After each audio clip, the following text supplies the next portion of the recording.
자, 104페이지예요. 법령이 취소입니다. 이 취소도 역시 우리 시험에서는 무효와 더불어 중요합니다. 민법 총칙에서는 무효, 취소 두 가지 이 제도가 쭉 연결되어 있는 것입니다. 기본적으로 취소란 것은 유효한 법령을 그 법령이 안에 취소사유가 있기 때문에 취소권자가 취소한다라는 이 취소대를 이용하면 소급에서 무효가 되는 제도죠. 유효한 법령이가 소급에서 무효가 되는 제도가 바로 취소제도입니다. 이렇게. 자, 이 취소는요, 거기에 구별 개념은 여러분 한번 읽어보시죠. 철회란 것은 효력이 발생하기 전에 자기의 법령을 거두어 드리는 거예요. 철회. 그래서 철회는 반드시 효력이 발생하기 전에만 할 수 있어요. 근데 취소는 뭐예요? 이미 유효한 상태에 대해서 취소하는 것이죠. 해제는 계약에서만 하는 겁니다. 그리고 계약이 확정적 유효한 계약에 대해서만 하는 거예요. 해제는.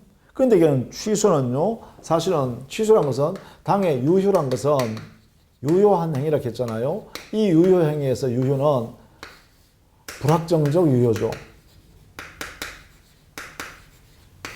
유동적 유효 상태죠. 이 유효라는 의미입니다. 그죠? 취소의 대상이 되는 법률 행위가 유효한 행위다라고 할 때 이 유효는 불확정적 유효 또는 유동적 유효 상태를 말한다. 그렇죠? 취소할 수 있는 법령이란 유동적 유효 상태다. 이런 이야기입니다. 자, 이때 이 취소 제도는 기본적으로 취소 사유가 있어야 되죠. 예컨대 제한 능력자가 법령했을 때 법정 대리인 동의도 받지 않고 또 착오에 빠져서 의사표시했을 때 또 사의강박이 있는 하자 있는 의사표시했을 때 취소해야 되죠. 따라서 취소에는요, 이 세 가지밖에 없습니다. 제한 능력을 이유로 취소한다든가 착오를 이유로 취소한다든가 사의강박을 이유로 취소할 수 있다. 이렇게 되겠죠. 그러한 취소는 취소권을 가지고 행사하는 거잖아요. 자, 이 취소권이란 권리는 형성권입니다. 그리고 상대방이 있는 단독행위죠. 행위하는 모습은, 취소권 행사의 모습은 상대방이 단독행위로 하는 것입니다. 자, 이걸 통해서 취소를 시행하고 소급해서 무효로 만드는 것이죠. 이때 이 취소권을 갖는 사람이 정해집니다.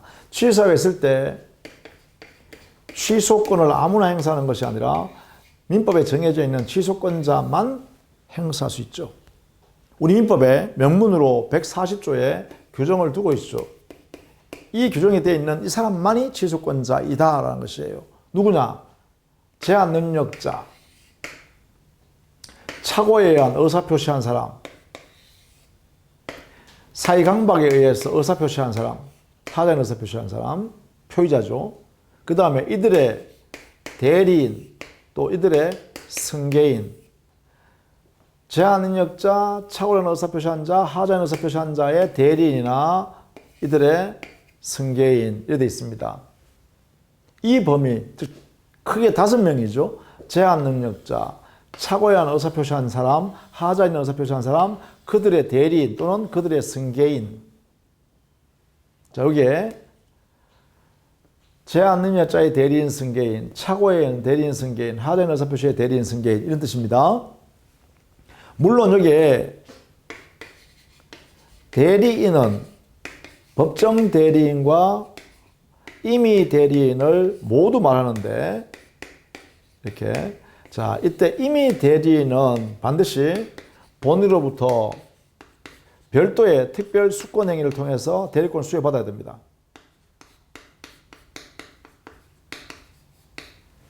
반드시 별도의 특별 수권을 받아야 됩니다. 대리권을 수여받아야 된다. 별도로. 이런 이야기입니다. 임의 대리인에 한해서는 것이다.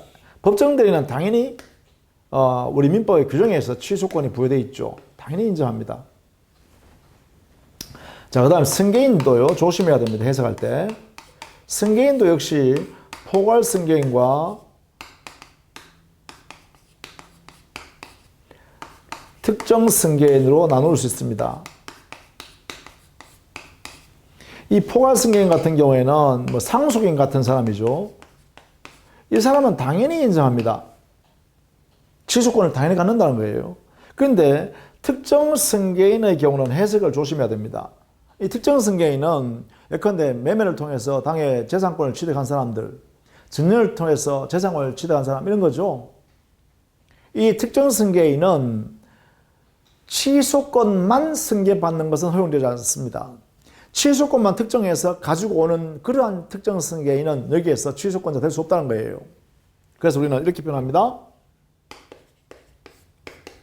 취소권만 특정 승계는 안 된다. 이렇게요. 취소권만 특정 승계하는 모습으로서의 특정 승계는 안 된다. 이걸 꼭 알아두셔야 돼요. 그래서 임의 대리인 해석과 특정 승계인 해석을 유의해서 여기는 취소권자를 정해놔야겠습니다. 제한능력자는 미성년자, 피성년 후견인, 피한정 후견인 상태에서도 취소할 수 있습니다. 이렇게.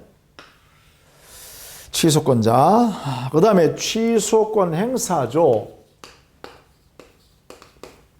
행사는 상대방 있는 단독행위라 했잖아요. 그러면 상대방에 대하여 의사표시를 해야 됩니다. 자, 단독행위니까 의사표시 한 개로 하는 것이죠.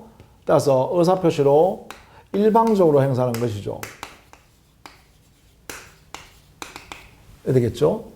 물론 의사표시는 명시적 의사표시든 묵시적 의사표시든 다 됩니다. 이때 상대방은 누구냐라고 하면 이때는 취소할 수 있는 법률행위에 있어서의 직접 상대방만을 말합니다. 이 상대방과 거래한 제3자는 안 돼요. 즉 전득자가 전대한다. 전득자 이 사람한테는 취소권의 상대방이 될 수가 없죠. 직접 상대방이 다시 거래한 사람, 이 사람은 상대방이 될 수 없습니다. 반드시 취소할 수 있는 법률행위에 직접 상대방에 대해서만 의사표시로서 한다. 이렇게 해죠. 도달주의죠. 도달해야 효력이 생긴다. 이래야 되겠죠. 그것이 106페이지에 정리되어 있습니다. 물론 이게 의사표시 하나로 하는 단독행위 때문에 조건기한을 붙일 수는 없죠. 원칙적으로. 자, 그렇게 정리해 두시면 되겠고, 네 번째, 취소하면 취소가가 발생하겠죠. 취소가는 소급에서 무효로 확정되어 버립니다. 따라서 우리 법에서는 소급하여 무효로 본다. 이게 효과죠. 소급적 무효로 간주하는 제도입니다. 그래서 처음부터 무효가 되겠죠. 계약한 때부터 무효가 되어 버립니다. 소급적으로. 무효가 되니까, 자, 만약에 무효이기 때문에 이행 전이면 이행할 필요가 없죠. 아직 취소하기 전에 거래한 것이 아무것도 없다. 즉 매매 계약을 했다. 뭐 어떤 계약을 했는데 취소가 있었어요. 근데 취소를 지금 하는데 취소하는 지금까지도 아무것도 주고받은 게 없다. 이걸 이행 전이라고 그러죠. 이러면 이행할 필요가 없습니다. 취소한 후에는 이행 불효. 만약에 이행한 후면 어떻게 될까? 이행 후에는 자, 이행한 후. 이 후면 어떻게 될까요? 이때는 부당이득 반환의 문제가 발생합니다. 이행한 급부자는 여기에 이행받은 사람이 있겠죠. 수령자에 대해서 부당이득 반환을 청구하겠죠. 이렇게. 청구하고 수령자는 의무를 지겠죠. 이렇게. 그래서 부당이득 반환의 문제가 생긴다. 이행한 후에는. 그죠? 자, 여기서 조심해야 할 게 있습니다. 특칙. 자, 여기에 중요한 특칙이 하나 있다. 그게 뭐냐면 제한 능력자가 제한 능력을 이유로 취소한 경우, 제한 능력자가 제한 능력을 취소한 때, 자, 이럴 때 제한 능력자가 상대방과의 관계에서 받은 게 있을 거 아닙니까? 이렇게 교부한 수령한 거. 이 반환해야죠. 반환해줘야 돼요. 반환 의무가 생겨요. 부당이득 반환이죠. 이게 또 여기 해당되죠. 그죠? 자, 이때 이게 중요합니다. 제한 능력자가 자기가 상대방으로부터 받은 것을 반환할 때는 의무에는 반환 범위가 되냐? 이거는 바로 현재 존재하는 이익으로 반환하면 된다. 현존 이익 반환을 하면 돼요. 이렇게. 범위죠, 범위. 반환 범위는 현존 이익으로 반환하면 돼요. 제한 능력자가 반환할 때는 이 제한 능력자가 선이냐, 악이냐 관계없이 불문하고 그냥 남아있는 것, 현재 존재하고 있는 것만 돌려주면 돼요. 그런데 이 상대방이 제한 능력자로부터 여기에 수령한 게 있겠죠. 이 수령한 것은 돌려줘야 되는데 반환해줘야죠. 여기는 반환해서 반환 범위는 어떻게 하냐. 여기는 이 상대방이 선의의 수익자냐 악의의 수익자냐에 따라서 선의의 수익자라면 현존 이익으로 반환하면 됩니다. 근데 악의 수익자라면 받은 것 몽땅 돌려줄 뿐만 아니라 이 제한 능력자한테 손해난 것까지도 손해배상까지 해줘야 돼요. 이걸 전부 배상한다 이렇게 하죠. 그러니까 손해난 것까지도 전부 다 배상해줘야 된다라는 것입니다. 그래서 이게 이 상대방의 반환의 범위에서는 어떻게 한다? 선이냐 악이냐 이 상대방의 입장이 중요합니다. 이득을 취할 때 얘가 제한 능력자는 사실을 알고 받았다면 전부 다 돌려주고 배상도 해야 된다. 그리고 만약에 제한 능력자라는 사실을 모르고 받았다면 현존 이익으로 반환하면 된다. 이렇게 선이냐 악이냐 구별해서 합니다. 그런데 제한 능력자가 받은 거 돌려줄 때는 선악을 묻지 않습니다. 그냥 현재 존재하는 이익으로 반환하면 된다는 것이죠. 이때 현존 이익에 해당되는 것의 입증은 지금 현재 존재하는 이익의 입증은 저기에는 제한 능력자가 해야 됩니다. 입증 책임은 제한 능력자 측에서 입증 이만큼 남아있다 증명해야 된다는 것이죠. 자, 이 부분을 꼭 알아두셔야 되겠어요. 그 다음에 소급표가 있잖아요. 소급표. 소급 무효가 있으니까 제3자 보호는 어떻게 할 거냐. 제3자 보호. 자, 여기에 대해서는 제한 능력을 이유로 취소한 때는 이때는 제3자 보호 안 합니다. 이때는 누구만 보호하느냐? 이 제한 능력자 취소권만 보호합니다. 제한 능력자만 보호해요. 따라서 이 제3자가 선이든 악이든 관계없이 보호 안 한다. 선악 불문하고 보호 안 한다. 이 사람은 권리를 인정하지, 소유권 인정하지 않겠다 이 말이죠. 이렇게 가져갑니다. 제한 능력자가. 그래서 우리는 이때는 제한 능력자의 취소를 뭐라 한다? 이때는 절대적 취소라 한다. 모든 제3자한테 대항할 수 있다.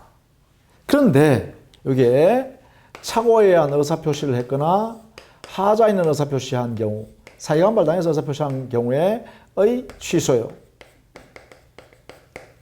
이때는 그 취소를 가지고 선의의 제3자에게는 대항할 수 없죠. 그래서 선의의 제3자는 보호한다.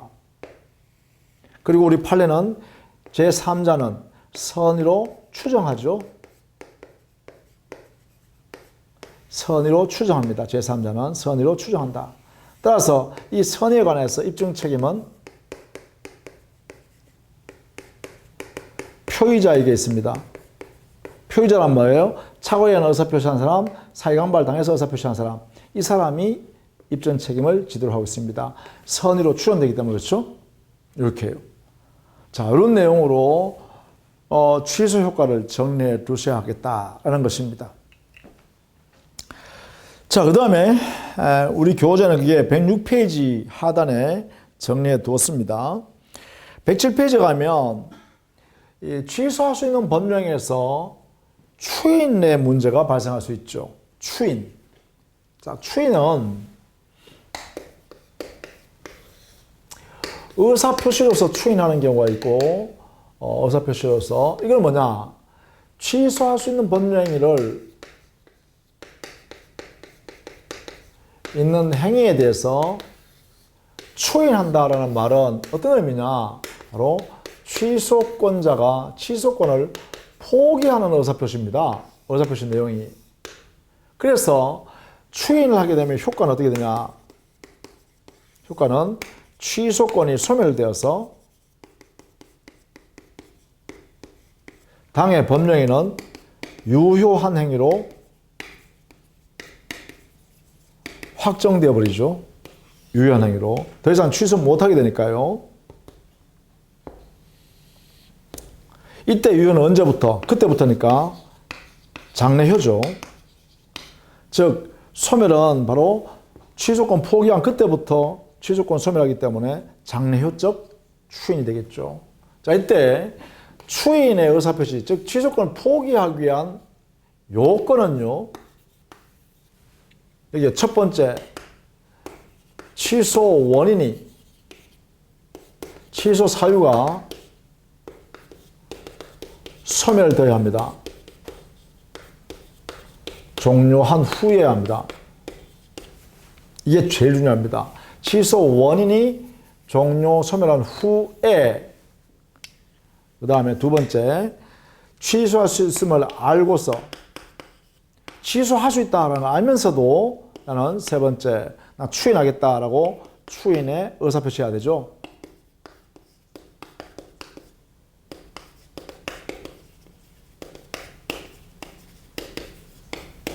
이런 뜻입니다. 취소할 수 있음을 알고도 나는 취소권 포기하겠다는 의사표시를 해야 된다는 것이죠. 자, 취소 원인이 소멸한 후에야 합니다. 반드시. 그래서 제한 능력자는 능력자가 된 후.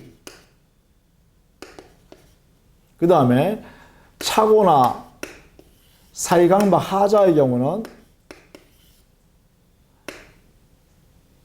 경우는 여기서 벗어난 후. 이때부터 드디어 추인할 수 있다라는 것이죠. 단 법정 대리인이나 후견인의 경우는 이 사람은 이 요건으로 하지 않습니다. 요건 필요 없다, 그죠? 즉 법정 대리인이나 후견인의 경우는 취소 원인이 소멸되기 전이라도, 즉 제한 능력자 상태로 본이 있다 하더라도 법정 대리인 후견인은 추인할 수가 있다, 자유롭게. 그래서 이 사람은 이 요건 필요 없기 때문에 언제든지 할 수 있다, 가능하다, 해야 되겠죠?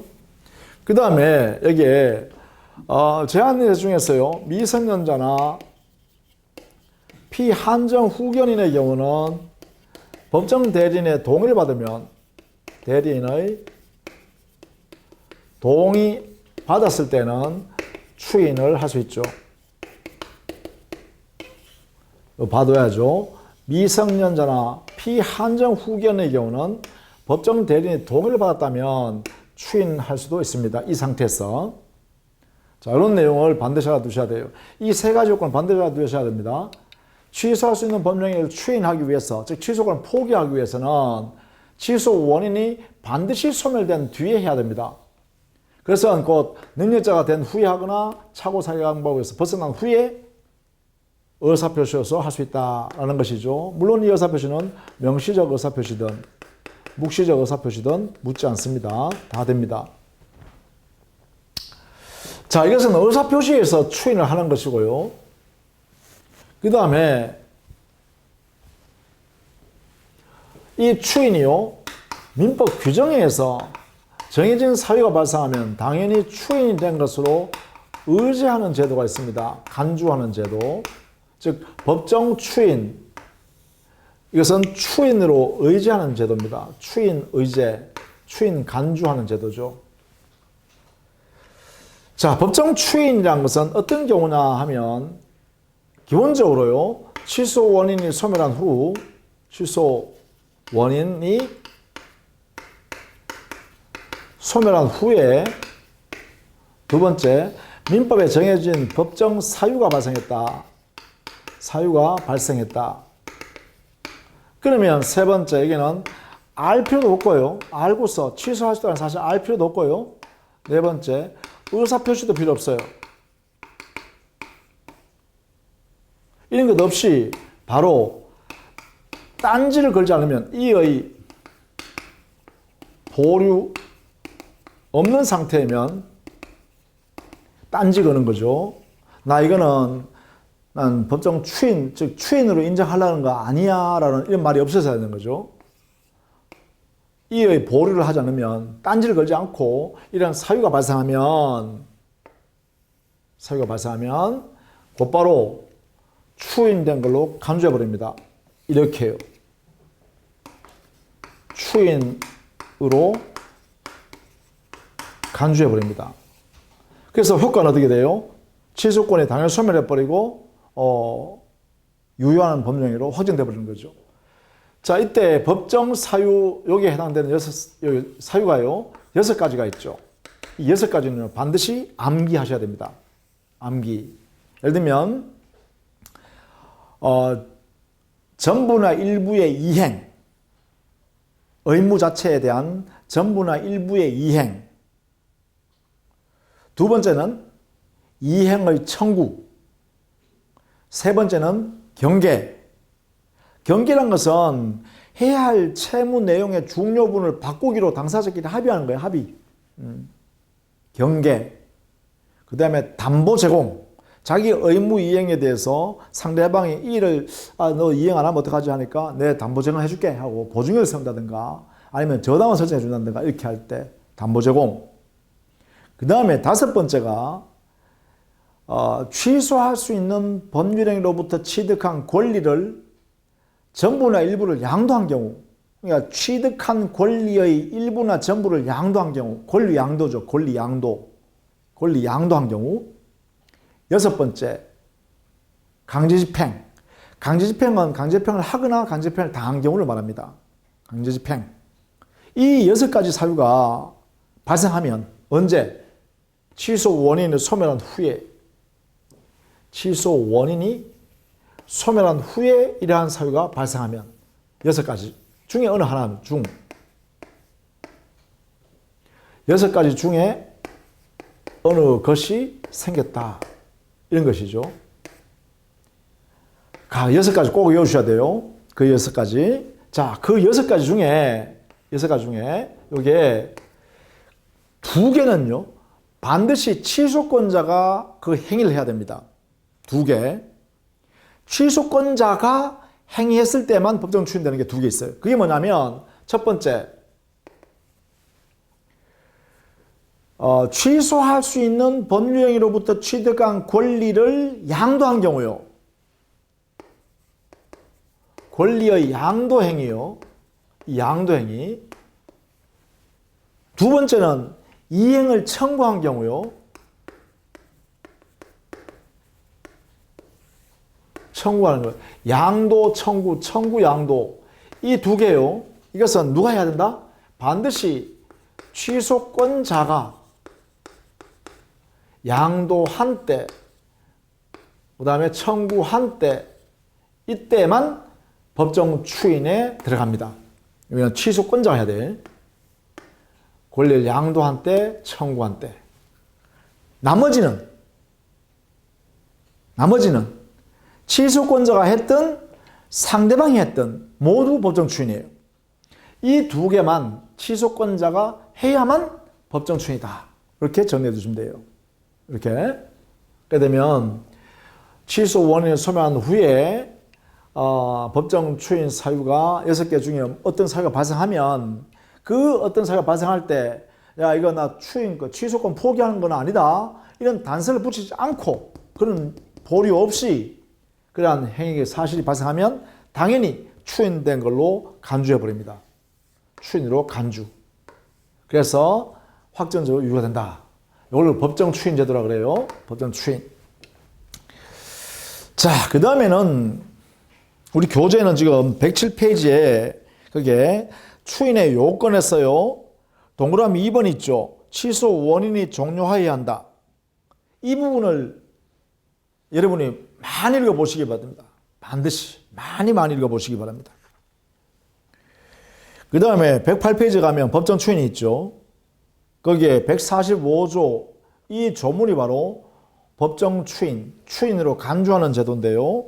이 요건도 역시 정리해보면 109페이지에 동그라미 2번에 법정 추인 사유 발생해 보시면 그 니은 동그라미 있죠. 위 6가지 중에서 이행 청구나 취소할 수 있는 행위로 취득한 권리의 전부나 일부의 양도 행위의 경우는 반드시 취소권자가 해야만 법정 추인이다. 요 두 가지는 꼭 숙지하셔야 됩니다. 자, 그 다음에 취소권의 단기 소멸 보죠. 자, 취소권을 일정한 기간 내에 행사하지 않으면 취소권이 소멸해 버려요. 자, 이 취소제도에서는 취소권인 형성권을 행사해야 되잖아요.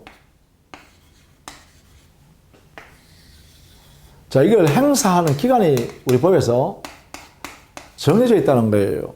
그러니까 이게 취소권의 행사 기간은 곧 형성권의 행사 기간이기도 하죠. 그래서 이 기간의 성질은 제척 기간의 성질이에요.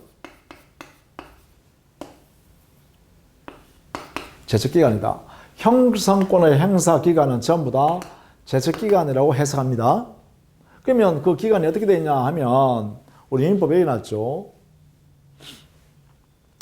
추인할 수 있는 날로부터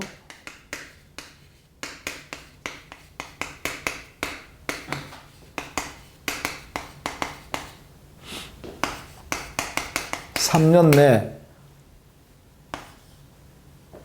또 법률행위 한 날로부터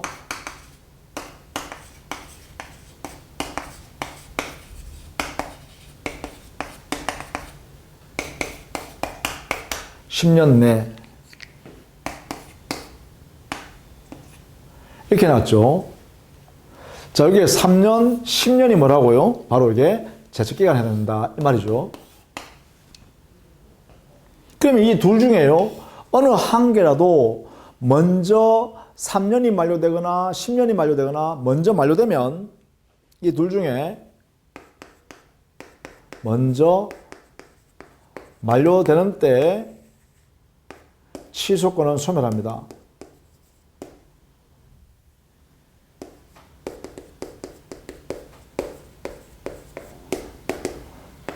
이 둘 중에 먼저 어느 시점이라도 만료가 되면 취소권은 소멸한다라는 걸 알아두셔야 하는데, 이때 3년과 10년의 기산점은 각각 다르죠. 이게 기산점이에요. 이걸 기산점이라고 그래요.